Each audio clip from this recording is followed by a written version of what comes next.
Welcome to మెగానన్ TV burning topic. Pahalgam ఉగ్రదాడి ఘటనకు భారత్ సైన్యం పగ తీర్చుకుందా? ఈ ఘటనకు కారణమైన ఉగ్రవాదులను మట్టుపెట్టారా? అసలు జమ్మూ కాశ్మీర్లో జరిగిన ఆపరేషన్ గురించి ఎలాంటి వార్తలు బయటకు వచ్చాయి?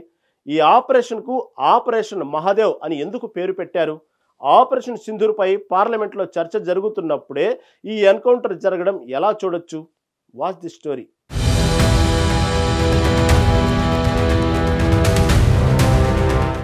ఆపరేషన్ సింధూర్ తర్వాత భారత సైన్యం పహల్గాం ఉగ్రదాడికి సంబంధించి ఉగ్రమూకలపై ఓ కీలక ఆపరేషన్ చేపట్టింది. ఈ ఆపరేషన్లో కీలకమైన ఉగ్రవాదులు హతం అయినట్లుగా తెలుస్తోంది. ముఖ్యంగా ఎవరైతే పహల్గాం ఉగ్రదాడిలో పాల్గొని పర్యాటకులను హతమార్చారో వారిని కూడా సైన్యం మట్టుపెట్టిందని తెలుస్తోంది. జమ్మూ కాశ్మీర్లో జరిగిన ఆపరేషన్ మహాదేవ్లో పహల్గాం దాడితో సంబంధం ఉన్న ఉగ్రవాదులను సైనిక దళాలు మట్టుపెట్టినట్లు వార్తలు వచ్చాయి. అయితే ఈ విషయాన్ని సైన్యం ధృవీకరించినట్లు చెప్తున్నారు. మరోవైపు హతమైన ముగ్గురు ఉగ్రవాదుల్లో ఒకరు గతేడాది సోనామార్గ్ టన్నెల్లో జరిగిన ఉగ్రదాడికి కారకుడుగా కాగా మరొకరు పహల్గాం ఉగ్రదాడిలో అనుమానితులుగా ఉన్నారు.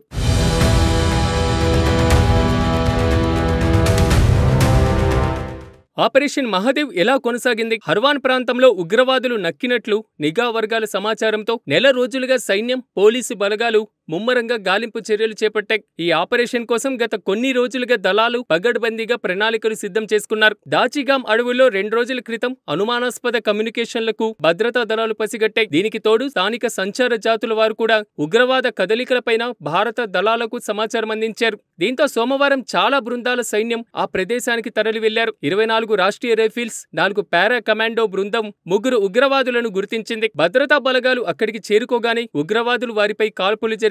భద్రతా బలగాలు కూడా వారిపై ఎదురు కాల్పులు జరిపారు. ఈ ఉగ్ర స్థావరంలో మొత్తం 5 నుంచి 7 ఉగ్రవాదులున్నట్లుగా సమాచారం. దట్టమైన అడవిలో ఓ గొయ్యి తవ్వి దానిపైన టెంటు వేసుకుని వీరు దాక్కున్నారు. ఈ క్రమంలో గాలింపు చేపట్టి భద్రతా దళాలకు లిడ్వాస్ ప్రాంతంలో తొలిసారిగా ఉగ్రవాదులకు భద్రతా దళాలకు మధ్య కాల్పులు జరిగాయి.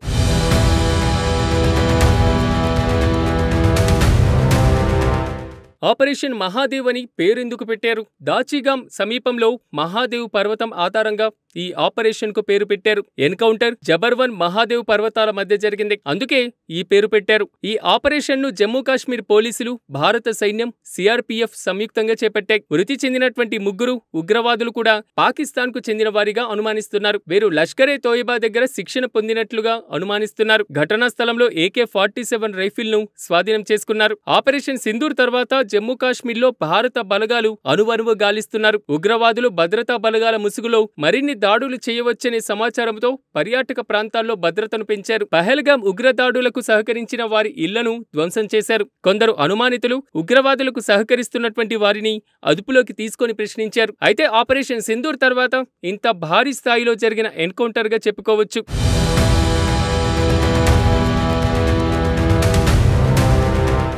పహల్గాం ఉగ్రదాడి, ఆపరేషన్ సింధూర్పై పార్లమెంట్లో చర్చ జరుగుతున్న సమయంలోనే ఈ ఎన్కౌంటర్ జరగడం కీలకంగా మారింది. ఈ ఏడాది ఏప్రిల్ 22న జమ్మూ కాశ్మీర్లోని పహల్గాంలో గల ప్రముఖ పర్యాటక ప్రాంతమైన బైసరన్ లోయ వద్ద ఉగ్రవాదులు మారణ హోమానికి పాల్పడిన సంగతి తెలిసిందే. అతి సమీపం నుంచి కాల్పులు జరిపి 25 మంది పర్యాటకులు, ఓ కశ్మీరీ వ్యక్తి ప్రాణాలను తీశారు. అనంతరం అక్కడి నుంచి పరారయ్యారు. అప్పటి నుంచి భద్రతా దళాలు ఉగ్రవాదుల కోసం ముమ్మరంగా వేట సాగిస్తున్నాయి. లష్కరే తోయిబా అనుబంధ సంస్థ ది రెసిస్టెన్స్ ఫ్రంట్ కు చెందిన ఉగ్రవాదులు ఈ దాడికి పాల్పడినట్లుగా ప్రాథమికంగా నిర్ధారించారు. వీరిలో ఒక్కొక్కరి తలపై 20 లక్షల వరకు రివార్డును ఇప్పటికే ప్రకటించారు. అటు అమెరికా సైతం TRF ను అంతర్జాతీయ ఉగ్రవాద సంస్థగా ప్రకటించింది. ఇది పాకిస్తాన్ కు పెద్ద ఎదురు దెబ్బ అయినా పాకిస్తాన్ దొంగ నాటకాలు మాత్రం ఆపడం లేదు. TRF ను ఉగ్రవాద సంస్థగా ప్రకటించినా తమకు ఎటువంటి సమస్య లేదని, దీనిని తాము స్వాగతిస్తున్నామని మరీ చెప్పింది.